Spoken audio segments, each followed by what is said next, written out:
ఈ ప్రభుత్వం ప్రజలు ఎన్నుకున్నటువంటి ప్రభుత్వం, ఈ ప్రభుత్వం ప్రజలు ఏర్పాటు చేసుకున్న, ప్రజలు నిర్మించుకున్నటువంటి ప్రభుత్వం. ఈ ప్రభుత్వాన్ని 2 నెలల్లో పడగొడతాం, 6 నెలల్లో పడగొడతాం. అధ్యక్ష, ఈ పడగొట్టడానికి, కూలగొట్టడానికి ప్రభుత్వ బిల్డింగ్లు కాదు, ప్రభుత్వ భవనాలు కాదు, ప్రజల మనోభావాలు, ప్రజల ఆకాంక్షతో ఏర్పడినటువంటి, ప్రజల విశ్వాసాలతో ఏర్పడినటువంటి, ప్రజల నమ్మకాలతో ఏర్పడినటువంటి, ప్రజల 1000 కళ్ళతో ఆశతో ఎదురు చూస్తూ ఆ ప్రజల ఆశలు నెరవేర్చడం కోసం ఏర్పడినటువంటి ప్రభుత్వం అని చెప్పేసి చాలా గర్వంగా చెప్తున్నా అధ్యక్ష. ఇట్లాంటి మాటలు మాట్లాడుతుంటే ప్రజలు మేము ఊళ్ళలో పోతున్నప్పుడు చెప్తుండ్రు అధ్యక్ష. ఏమంటుండంటే దాదాపుగా 10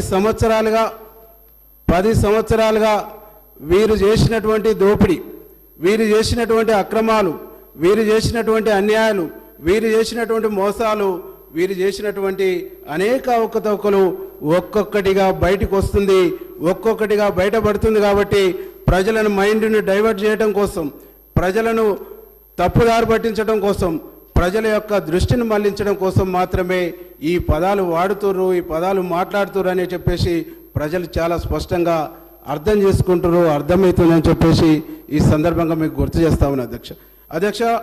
ఒక్క విషయం ఈ సందర్భంగా మేము గుర్తు చేస్తా ఉన్నా అధ్యక్ష. ఈరోజు తెలంగాణ వచ్చిన తర్వాత తొలి ముఖ్యమంత్రి దళితుడే అన్నారు. ఉప ముఖ్యమంత్రి రాజయ్యను చేసి, రాజయ్యను తొలగించి దళిత జాతిని ఘోరంగా అవమానించినటువంటి ప్రభుత్వం గత ప్రభుత్వం అని చెప్పేసి నేను చెప్తా ఉన్నా అధ్యక్ష. రాజయ్యను ఎందుకు తొలగించారు, ఏ కారణం చేత తీసేసిరు, ఏ కారణం చేత పక్కకు పెట్టిరు అనేది ఈనాటికి ఆన్సర్ లేనటువంటి ఒక సందర్భంలో ఈరోజు దళిత జాతి అంతా తీవ్రమైనటువంటి నిరసనతో, తీవ్రమైనటువంటి ఆవేదనతో ఉన్నది. కాబట్టి ఆ సామాజిక వర్గం మా ప్రభుత్వానికి, మా కాంగ్రెస్ పార్టీకి మద్దతు ఇచ్చిందని చెప్పేసి సగర్వంగా ఇవ్వాలని నేను చెప్పుకుంటున్నా అధ్యక్ష. అదే తెలంగాణలో కాంగ్రెస్ ప్రభుత్వం అధికారంలోకి రాగానే ఒక దళితుడైనటువంటి మా బట్టి విక్రమార్కన్నను డిప్యూటీ సీఎం చేసి సగర్వంగా అదే ప్రగతి భవన్లో కూర్చోబెట్టి తన ఉందాతనాన్ని చాటుకున్నటువంటి ముఖ్యమంత్రి మా ముఖ్యమంత్రి అని చెప్పేసి చాలా గర్వంగా చెప్తున్నా అధ్యక్ష. ఈరోజు దళితులను ఉద్ధరిస్తున్నాం, దళితులను అభ్యున్నతి ప్రభుత్వం తోడ్పడుతుందని చెప్పేసి గత 10 ఏళ్ళుగా చెప్పారు అధ్యక్ష. ఏం చేసిరు అధ్యక్ష? దళితులకు సబ్ ప్లాన్ అన్నారు, సబ్ ప్లాన్ బాగలేదని చెప్పేసి సబ్ ప్లాన్ తీసేసి రకరకాల పేర్లు పెట్టిరు. కానీ అధ్యక్ష, నేను ఒక విషయాన్ని ఈ సందర్భంగా మీ ద్వారా సభ దృష్టికి తీసుకొస్తున్నా అధ్యక్ష. గతంలో కాంగ్రెస్ పార్టీ ప్రభుత్వం ఉన్నప్పుడు ఆనాడు Rajasekhara Reddy SC ST sub plan తీసుకొచ్చి అనేక సంక్షేమ కార్యక్రమాలు చేపట్టిండ్రు.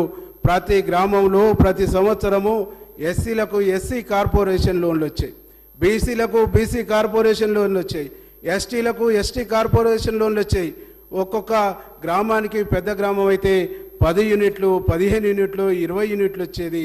బీసీలకు కూడా 10 యూనిట్లు, 15 యూనిట్లు, 20 యూనిట్లు వచ్చేసేది. అట్లాగే వీటితో పాటు ఇండస్ట్రియల్ లోన్స్ కూడా ఎస్సీలకు ఉండేది.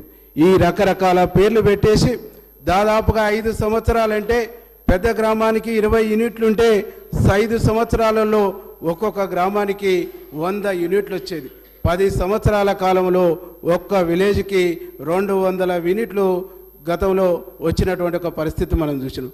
ఆ యూనిట్లలో 10 లక్షలు, 8 లక్షలు, 9 లక్షలు, 5 లక్షలు, ₹1,00,000 వరకు కూడా యూనిట్స్ ఉండేవి. ఇవన్నిటి కూడా తీసేసారు, ఇవన్నిటి కూడా బొందబెట్టేసారు, ఇవన్నిటి కూడా ఖతం చేసేసి దళిత బంధు అనే ఒక ముద్దు పేరు పెట్టేసి కొంతమందికి ఇచ్చేసి ఆ ఇచ్చిన దాంట్లో కూడా రకరకాల అవినీతి, అది నేను చెప్పిన మాట కాదు, అప్పటి ముఖ్యమంత్రి అవినీతి గురించి బయటపెట్టినటువంటి ఒక విషయాన్ని ఈ సందర్భంగా గుర్తు చేస్తున్నది. అట్లా ఈ విధంగా దళిత జాతిని మోసం చేయడంతో పాటు అనేక రంగాల్ని, బీసీలను కూడా మోసం చేశారు. బీసీ కార్పొరేషన్ లోన్లు పోయినాయి, బీసీ ఇండస్ట్రియల్ లోన్స్ పోయినాయి. ఇవన్నీ మోసం చేసినటువంటి ఒక పరిస్థితుల్లో ఈ వర్గాలకు అభ్యున్నతి కలగాలంటే, ఈ వర్గాలకు మేలు జరగాలంటే, ఈ వర్గాలకు న్యాయం జరగాలంటే ఒక కాంగ్రెస్ పార్టీ శ్రీరామ రక్ష అని చెప్పేసి తెలంగాణ సమాజం భావించి ఈరోజు కాంగ్రెస్ను ఆదరించిందని చెప్పేసి సగర్వంగా నేను చెప్తా ఉన్నా అధ్యక్ష. 2 విషయాలను మనం గుర్తు చేసుకోవాలి. తెలంగాణ ఉద్యమం నడిచిందే నీళ్లు నిధులు నియామకాలు. నీళ్లు నిధులు నియామకాలు అనేటువంటి ట్యాగ్ లైన్తోనే తెలంగాణ ఉద్యమం నడిచింది. నీళ్లు నిధులు నియామకాలు అనేటువంటి ట్యాగ్ లైన్ పూర్తిగా ఎగిరిపోయి పూర్తిగా కనుమరుగైపోయి ఇలా ఉద్యోగాలు రాక యువత ఆత్మహత్యలు చేసుకునేటువంటి ఒక పరిస్థితి మనం గమనించినాం అధ్యక్ష మనం చూసుకుంటే ఏ ఉస్మానియా యూనివర్సిటీ అయితే ఉద్యమానికి ఊపిరిలూదిందో, ఏ ఉస్మానియా యూనివర్సిటీ ఉద్యమానికి వాయుపట్టు అయిందో ఆ ఉస్మానియా యూనివర్సిటీలో 1200 పోస్టులు ఉండవలసి ఉండి కనీసం 40% కూడా లేని పరిస్థితుల్లో ఉద్యోగ నియామకాలు చేపట్టినటువంటి ఒక దయనీయమైనటువంటి ఒక పరిస్థితి ఉంది అధ్యక్ష. బడ్జెట్ చూస్తే ఉమ్మడి ఆంధ్రప్రదేశ్లో ఉస్మానియా యూనివర్సిటీకి కేటాయించినటువంటి నిధుల కంట ఇప్పుడు ఉన్నటువంటి ప్రభుత్వం ₹1 కూడా అదనంగా కేటాయించినటువంటి దాఖలాలు లేవు. ఎందుకంటే నాకు ఒక మాట గుర్తుకొస్తుంది అధ్యక్ష. ఆనాడు మనధర్మశాస్త్రంలో నేను ఎక్కడో చదువుకున్నా, కింది వర్గాలు చదువుకోవద్దు, కింది వర్గాలు చదువులకు దూరంగా ఉండాలని చెప్పేసి నేను ఎక్కడో చూసిన అధ్యక్ష. అదే మాకు ఈరోజు అర్థమవుతుంది అధ్యక్ష. తెచ్చుకున్న 10 సంవత్సరాల ప్రభుత్వంలో వచ్చిన తెలంగాణలో వచ్చినటువంటి ప్రభుత్వంలో 10 సంవత్సరాలుగా ఎస్సీ ఎస్టీ బీసీలు చదువుకుంటున్నటువంటి కళాశాలల్ని యూనివర్సిటీల్ని నిర్వీర్యం చేసిరు, వీరిని చదువుకు దూరం చేసిరు అనేటువంటి విషయాన్ని ఈ సందర్భంగా నేను గుర్తు చేస్తున్నా అధ్యక్ష.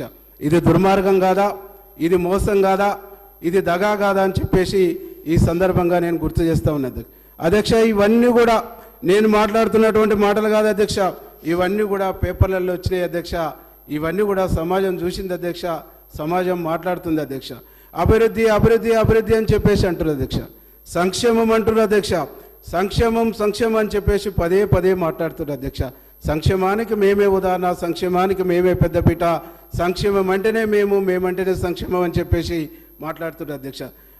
నిజంగా మీ సంక్షేమాన్ని ప్రజలు విశ్వసిస్తే, మీ సంక్షేమాన్ని ప్రజలు నమ్మితే, మీరు చేస్తున్నటువంటి సంక్షేమాన్ని ప్రజలు 100% గుర్తిస్తే ఎందుకు ఖమ్మంలో 1 సీటుకు పరిమితమయ్యారు, ఎందుకు నల్గొండలో 1 సీటుకు పరిమితమయ్యారు, ఎందుకు వరంగల్లో 1 సీటుకు 2 సీట్లకు పరిమితమయ్యారు, ఎందుకు మహబూబ్నగర్లో 1-2 సీట్లకు పరిమితమయ్యారు, ఎందుకు మిమ్మల్ని ప్రజలు విశ్వసించలేదు?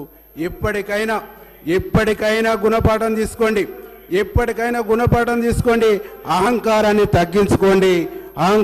తగ్గించుకొని రియలైజ్ కండి, ప్రజలు క్షమిస్తారని చెప్పేసి ఈ సందర్భంగా నేను గుర్తు చేస్తా ఉన్నా అధ్యక్ష. 2 విషయాలు మా ముఖ్యమంత్రి గారిని పట్టుకొని అనేక సందర్భాల్లో నోటికి వచ్చినట్టు మాట్లాడుతుంటారు అధ్యక్ష.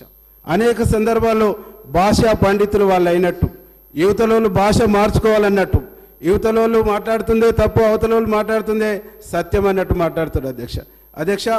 ఈరోజు వారి భాష చెప్పుకుంటూ పోతే, వారి భాషను మీకు ప్రస్తావిస్తే, వారి భాషను ఇక్కడ మీ ముందు పెడితే చరిత్ర మనల్ని క్షమించదని చెప్తా ఉంటా అధ్యక్ష. నేను ఒక సందర్భంలో మా ముఖ్యమంత్రి గారికి